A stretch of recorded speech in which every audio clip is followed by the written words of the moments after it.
서울의 대표적인 상권이라 불리는 곳들조차 이제는 적막감만이 감돌고 있습니다. 한때는 발 디딜 틈 없이 붐비던 거리, 권리금만 수억 원을 호가하던 그 화려했던 골목들이 이제는 임대문이라는 종이가 덕지덕지 붙은 공실의 무덤으로 변해가고 있습니다. 이것은 단순한 불경기나 일시적인 소비 위축의 문제가 아닙니다.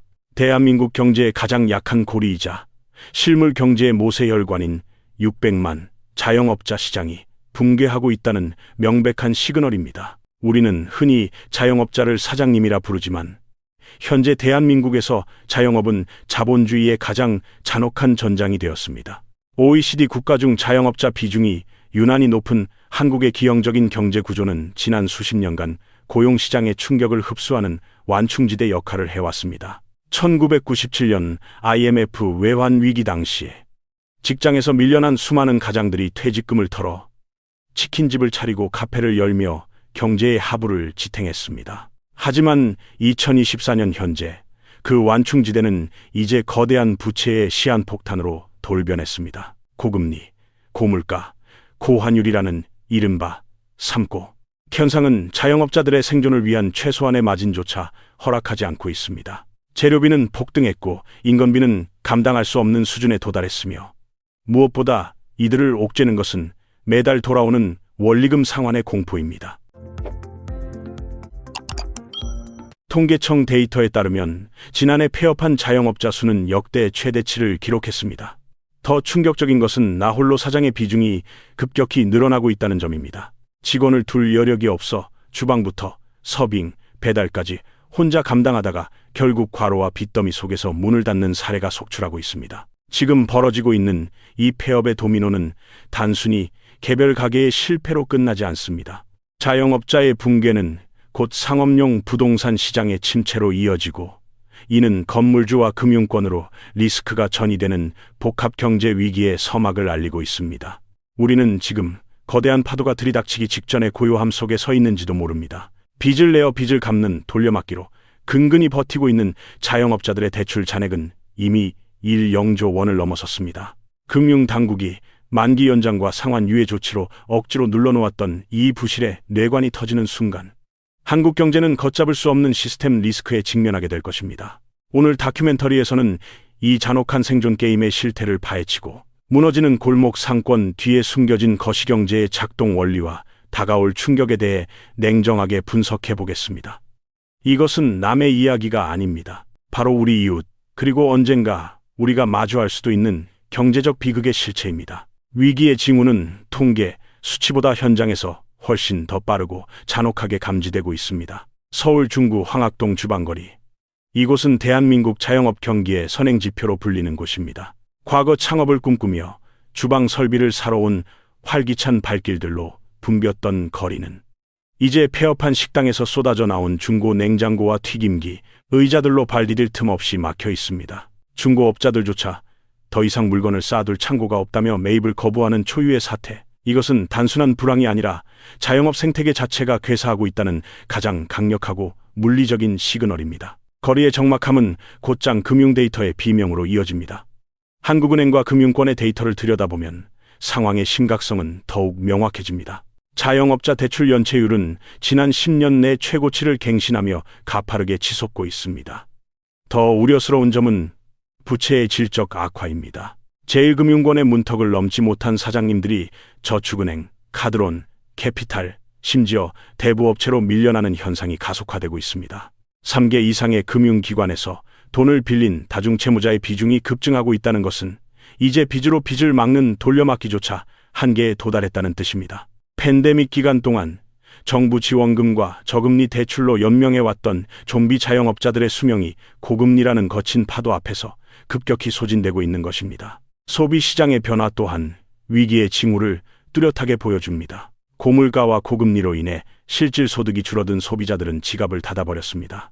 직장인들 사이에서는 런치플레이션, 런치 플러스 인플레이션 이라는 신조어가 일상화되었고 저녁 회식 문화는 눈에 띄게 사라졌습니다. 매출은 반토막이 났는데 전기세, 가스비, 식자재 가격, 최저임금 등 고정비용은 수직 상승했습니다. 팔면 팔수록 손해라는 자영업자들의 한탄은 엄살이 아니라 회계장부상의 냉혹한 현실입니다. 핵심 상권이라 불리는 강남대로나 명동, 가로수길에서조차 권리금 무무점포가 속출하고 수개월째 임대 현수막이 떼어지지 않는 현상은 이 위기가 주변부에서 시작해 경제의 심장부로 타들어가고 있음을 시사합니다. 상가 공실률의 증가는 곧 건물 가치의 하락을 의미하며 이는 상업용 부동산 담보대출의 부실로 전이될 수 있는 뇌관이 되고 있습니다. 바닥 경제가 무너지면서 그 충격이 금융 시스템의 상층부로 역류하기 시작한 것입니다. 이 경제 충격의 작동 원리는 정교하고 잔인한 톱니바퀴처럼 맞물려 돌아갑니다.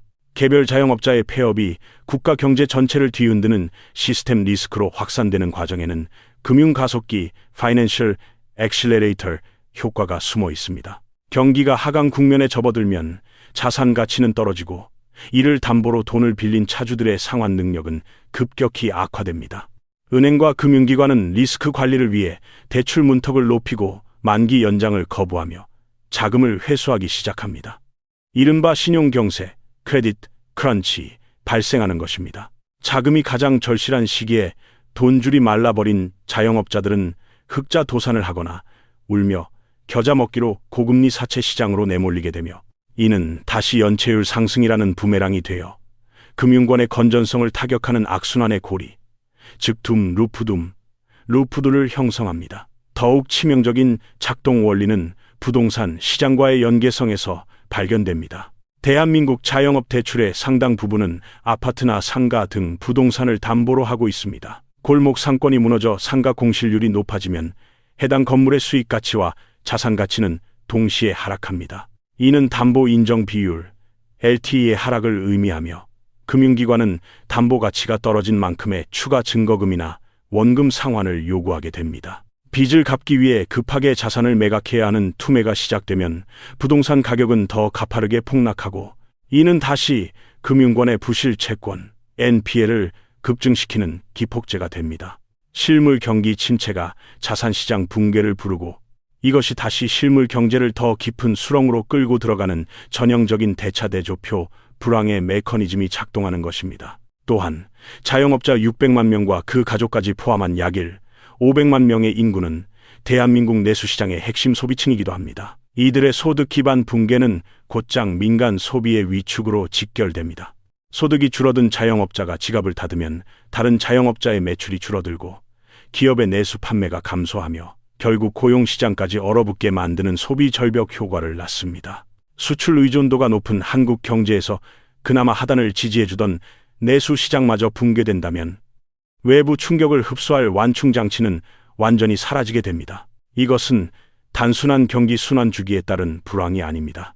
과도한 부채와 기형적인 고용 구조 위에 세워진 한국 경제의 구조적 모순이 고금리라는 트리거를 만나 시스템 전체의 붕괴를 향해 가속 페달을 밟고 있는 위태로운 상황인 것입니다. 역사는 반복되며 경제 위기의 패턴은 국경을 초월해 유사한 궤적을 그립니다. 지금 대한민국 자영업 시장이 보내는 파열음은 과거 글로벌 경제를 강타했던 대형 위기들의 초기 증상과 소름 끼칠 정도로 닮아 있습니다. 가장 먼저 눈여겨봐야 할 사례는 우리의 가까운 이웃 일본의 잃어버린 30년입니다.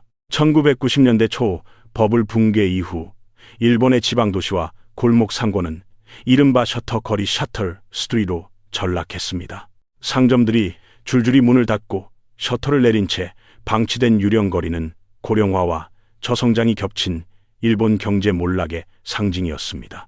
현재 한국의 지방 구도심과 수도권 외곽에서 목격되는 공실 사태는 30년 전 일본이 겪었던 과정의 고속 재생 버전이라 해도 과언이 아닙니다. 차이점이 있다면 한국은 일본보다 훨씬 더 빠른 속도로 그리고 훨씬 더 높은 가계 부채 비율을 짊어진 채 이 터널에 진입했다는 점입니다. 또한 2008년 전 세계를 공포로 몰아넣었던 미국의 서브프라임 모기지 사태는 부채의 질 측면에서 한국 자영업 위기에 중요한 시사점을 줍니다. 당시 미국의 위기는 신용도가 낮은 비우량 주택담보대출, 차주들이 금리 인상을 견디지 못하고 무너지면서 시작되었습니다. 현재 한국 자영업자 대출의 상당수가 다중채무자이거나 담보력이 약한 신용대출 혹은 주택담보에 묶인 사업 자금이라는 점은 2008년 미국의 내관과 구조적으로 유사합니다. 부동산 가격 하락이 담보 가치 하락으로 이어지고 이것이 대출 회수와 파산으로 연결되는 메커니즘은 국적을 불문하고 자산시장 붕괴의 공식과도 같습니다. 더욱 극단적인 사례로는 아르헨티나나 베네수엘라, 튀르키예와 같은 신흥국의 초인플레이션 상황을 들 수 있습니다. 물론 한국이 이들 국가처럼 화폐 가치가 휴지 조각이 되는 상황은 아니지만 비용의 급격한 상승이 자영업 생태계를 어떻게 파괴하는지 보여주는 반면교사입니다. 원자재 가격 폭등과 환율 상승으로 인해 물건을 팔아도 재료비를 감당하지 못해 문을 닫는 이들 국가의 소상공인들의 비극은 현재 식자재가 폭등과 고금리에 신음하는 한국 자영업자들의 현실과 오버랩됩니다. 그리스의 재정 위기 당시에도 긴축 재정으로 연금이 깎이고 공무원 월급이 줄어들자 가장 먼저 타격을 입은 것은 골목 식당과 카페들이었습니다. 하지만 한국의 상황이 이들 사례보다 더 우려스러운 이유는 규모의 경제가 작동하지 않는 독특한 인구 구조 때문입니다. 전체 취업자 중 자영업자 비중이 20%에 달하는 한국은 미국 6%이나 일본 9%과 비교할 수 없을 정도로 자영업 의존도가 기형적으로 높습니다. 이는 경제 충격이 왔을 때 데미지를 입는 인구의 범위가 훨씬 넓다는 것을 의미합니다. 글로벌 사례들이 보여주는 교훈은 명확합니다.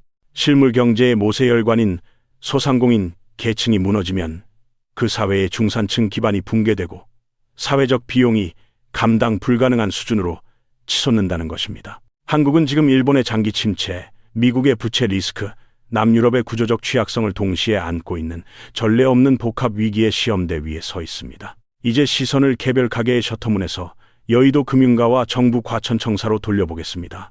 600만 자영업자의 몰락이 한국 경제에 던지는 진짜 공포는 이것이 단순한 서민 경제의 어려움 수준을 넘어 국가 경제 시스템의 근간을 흔드는 트리거가 될 수 있다는 점입니다. 가장 먼저 경고등이 켜진 곳은 제2금융권입니다. 시중은행보다 대출 문턱이 낮아 자영업자들이 마지막 보루로 찾았던 저축은행과 상호금융, 새마을금고의 연체율은 이미 위험 수위를 넘나들고 있습니다. 금융감독원의 스트레스 테스트 결과가 암시하듯 자영업 부채의 부실화가 본격화될 경우 그 충격은 제2금융권의 유동성 위기로 번지고 이는 곧바로 자금시장 전체의 동맥경화로 이어질 수 있습니다. 2011년 저축은행 사태가 보여주었듯 약한 고리가 끊어지면 그 파편은 가장 안전하다고 믿었던 제1금융권과 국가 신용등급까지 타격하게 됩니다. 더욱 뼈아픈 것은 내수시장의 증발입니다. 자영업자는 생산의 주체이자 동시에 가장 왕성한 소비 주체입니다. 이들이 빈곤층으로 전락한다는 것은 한국 경제의 허리를 담당하던 두터운 중산층이 사라진다는 것을 의미합니다. 내수가 무너지면 기업들은 투자를 줄이고 이는 다시 고용 한파로 이어지는 축소 균형의 늪에 빠지게 됩니다. 수출이 부진할 때 내수가 받쳐주던 쌍발 엔진의 한쪽 날개가 완전히 꺾이는 셈입니다. 또한 이는 국가 재정에도 치명타를 입힙니다. 폐업으로 인한 세수 감소는 물론이거니와 실업급여와 기초수급 등 사회안전망 유지를 위한 복지 비용이 천문학적으로 급증하게 됩니다. 벌어들이는 세금은 줄어드는 데 써야 할 돈은 폭증하는 재정 절벽의 상황. 이것이 자영업 붕괴가 불러올 대한민국 대차대조표의 암울한 미래입니다. 부동산 시장과의 연결고리 또한 한국 경제를 옥죄는 사슬입니다. 자영업 대출의 상당수가 아파트나 상가를 담보로 잡고 있는 상황에서 이들의 파산은 부동산 경매 물건의 급증으로 이어집니다.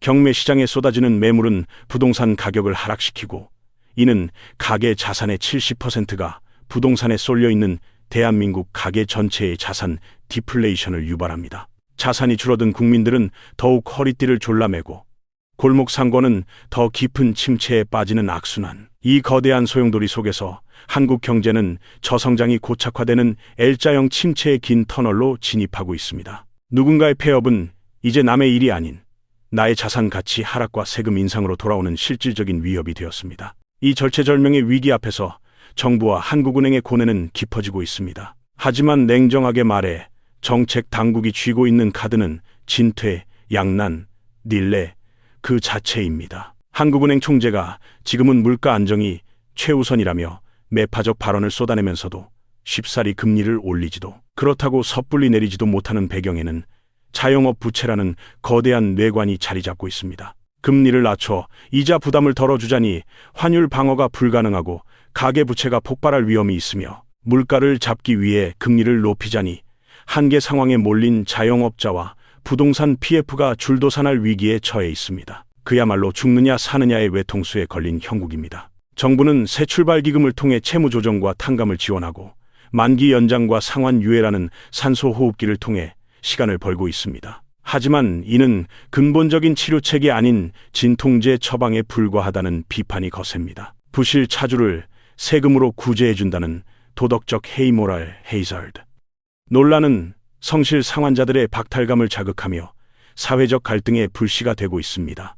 더 큰 문제는 이러한 유동성 지원이 구조조정을 지연시켜 살릴 수 있는 기업과 가게마저 다 같이 공멸하게 만드는 좀비 경제를 연장시킬 뿐이라는 경제학자들의 경고입니다. 시장 원리에 따라 경쟁력 없는 곳은 퇴출되고 새로운 혁신이 그 자리를 채워야 하지만 정치적 부담 때문에 누구도 고양이 목에 방울을 달지 못하고 폭탄 돌리기만 하고 있는 실정입니다. 이제 정책의 방향은 무조건적인 연명에서 질서 있는 퇴장으로 전환되어야 한다는 목소리가 힘을 얻고 있습니다. 단순히 돈을 빌려주는 금융 지원을 넘어 폐업을 지원하고 재취업 교육을 강화하여 자영업 과밀 구조 자체를 해소하는 산업 구조조정 차원의 접근이 필요하다는 것입니다. 하지만 이 과정은 필연적으로 엄청난 고통을 수반합니다. 평생을 바친 가게를 접어야 하는 개인의 눈물과 이를 지켜봐야 하는 사회의 인내심이 요구됩니다. 정부는 과연 이 고통스러운 수술을 집도할 정치적 용기와 정교한 로드맵을 가지고 있는가? 이것이 600만 자영업자와 한국 경제가 정부에게 던지는 가장 엄중한 질문입니다. 거시경제의 폭풍우 속에서 정부의 우산만을 기다리기엔 비바람이 너무나 거셉니다. 이제 냉정하게 인정해야 합니다. 각자 도생, 그즈. 잔혹하지만 이것이 지금 자영업 생태계의 유일한 키워드입니다. 그렇다면 이 난세에서 개인은 어떻게 살아남아야 할까요? 전문가들은 가장 먼저 손익분기점, EEP에 대한 집착을 버리고 현금 흐름, 캐시플로우에 목숨을 걸라고 조언합니다. 장부상 이익이 나더라도 당장 막을 돈이 없어 흑자 부도를 내는 것이 현재의 위기입니다. 재고를 헐값에 넘겨서라도 마진을 포기해서라도 현금을 확보해 유동성 위기를 넘기는 버티기 전략이 최우선입니다. 고정비를 변동비로 바꾸는 구조적 다이어트도 필수입니다. 직원을 줄이고 키오스크를 도입하는 아픔을 감수하더라도 매달 나가는 고정 지출을 최소화하여 숨쉴 구멍을 만들어야 합니다. 또한 오프라인 공간에 대한 미련을 과감히 버리는 피보팅이 필요합니다. 배달, 온라인 밀키트 판매, 스마트 스토어 병행 등 매출 파이프라인을 다각화하지 않으면 임대료라는 거대한 공룡에게 잡아먹힐 수밖에 없습니다. 이제 가게 문을 열고 손님을 기다리는 시대는 끝났습니다.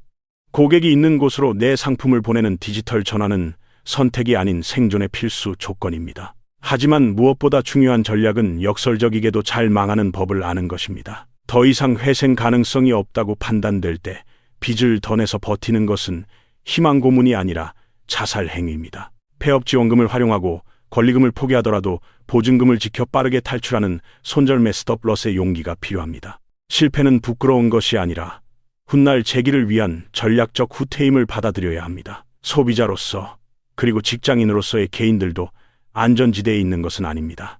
내 단골 식당이 문을 닫는 것은 내 주거지의 상권 가치가 떨어지는 신호탄이며 자영업자인 내 친구의 파산은 곧 나의 세금 부담 증가로 돌아옵니다.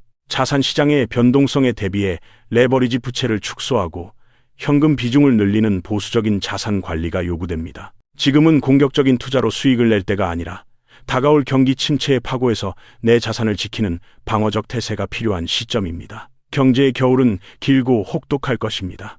이 시기를 견뎌낼 체력과 비상식량을 비축해두는 것. 그것이 1997년과 2008년의 위기가 우리에게 가르쳐준 생존의 법칙입니다. 밤이 깊어지면 골목길의 가로등은 하나둘 꺼지기 마련입니다. 하지만 지금 대한민국 골목 상권에 불 꺼진 간판들이 우리에게 전하는 메시지는 단순한 하루의 마감이 아닙니다.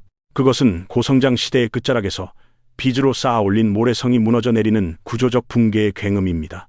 600만 자영업자, 그 거대한 숫 뒤에는 한 가정의 가장, 누군가의 어머니, 그리고 꿈을 안고 시작했던 청년들의 눈물이 배어 있습니다. 우리가 오늘 목격한 폐업 도미노는 탐욕의 결과가 아니라 성실하게 일하면 내일은 더 나아질 것이라 믿었던 평범한 사람들의 믿음이 배신당한 비극입니다. 이제 대한민국 경제는 인정해야 합니다. 자영업이 실업의 도피처가 되었던 시대, 은퇴자금으로 치킨집을 차리면 노후가 보장되던 시대는 영원히 저물었습니다. 이 고통스러운 구조조정의 터널을 지나고 나면 우리 경제의 풍경은 완전히 달라져 있을 것입니다. 거리의 풍경은 삭막해질 것이고, 우리는 더 이상 저렴하고 편리한 서비스들을 당연하게 누리지 못할지도 모릅니다. 하지만 썩은 살을 도려내지 않으면 새 살이 돋을 수 없듯, 지금의 진통은 지속 가능한 경제 구조로 나아가기 위해 반드시 치러야 할 값비싼 수업료일지도 모릅니다. 중요한 것은 그 이후입니다. 폐허가 된 골목 위에 다시 희망의 씨앗을 뿌릴 수 있을까요? 실패한 사장님들이 신용불량자라는 낙인 대신 재도전의 기회를 얻을 수 있는 사회, 자영업이 아니더라도 양질의 일자리가 보장되는 경제 구조를 만드는 것. 이것이 텅 빈 가게들이 우리 사회에 남긴 숙제입니다. 위기는 언제나 가장 약한 곳부터 무너뜨리지만 회복은 우리 모두가 그 약한 고리를 어떻게 보듬느냐에 달려 있습니다. 오늘 밤도 잠 못 이루고 매출 장부를 들여다보고 있을 이 땅의 모든 사장님들에게, 그리고 그 위태로운 경제 위에서 살아가야 할 우리 모두에게 깊은 위로와 각성을 전합니다. 부자의 경제학, 오늘 순서 마칩니다. 시청해 주셔서 감사합니다.